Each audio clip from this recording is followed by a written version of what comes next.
Do we achieve the favor of God, the blessing of God, by means of our performance?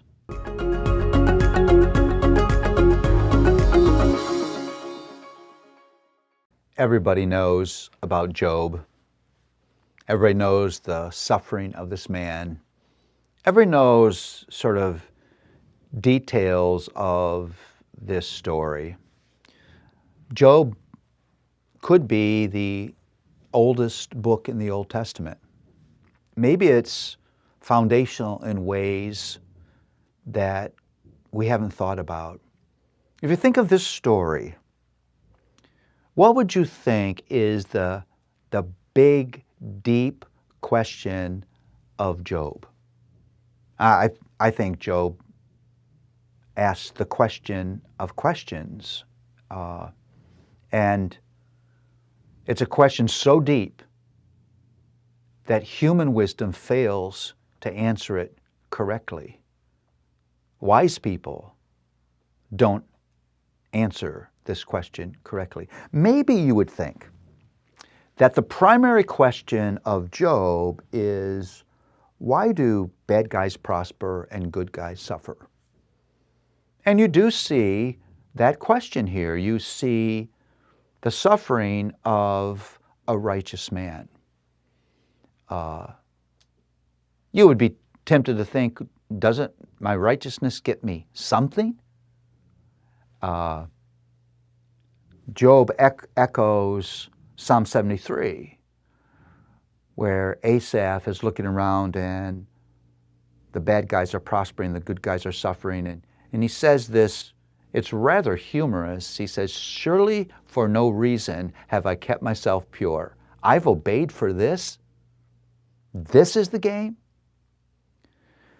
Now the assumption of Asaph at that moment and the assumption of Job's counselors gets at what is the ultimate question of Job.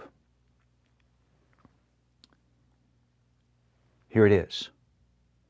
Is relationship with God a meritocracy? You say, Paul, I don't know what that means. Do we achieve the favor of God, the blessing of God, by means of our performance? And the devastating answer of Job is absolutely not. Because human righteousness always falls short of God's standard. And so Job destroys, decimates human understanding of what's fair. Because you would read Job and say, it's not fair for Job to suffer. Fair on what standard? No one deserves God's favor. No one deserves His blessing. The most righteous person you could name falls short. That's the penetrating drama of Job. That all of our human wisdom, all of our scorekeeping falls short, doesn't answer the question. It's not right to say Job suffered because of his sin. It's not right to say Job deserved blessing because he was righteous. Because all of those deny the existence of a holy God who cannot be pleased by our righteousness, who must provide for us another righteousness so that we can have a relationship with Him. In the last 4 chapters of Job say, you're not like me. You don't know what I know. You can't do what I do. You must not question me. I am magnificent in the ways that you will never be magnificent. My glory is beyond what you can understand. You cannot cross that creature-creator line.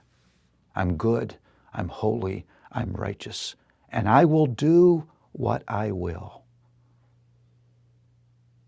And hope is found in placing your trust in me, not your trust in your righteousness.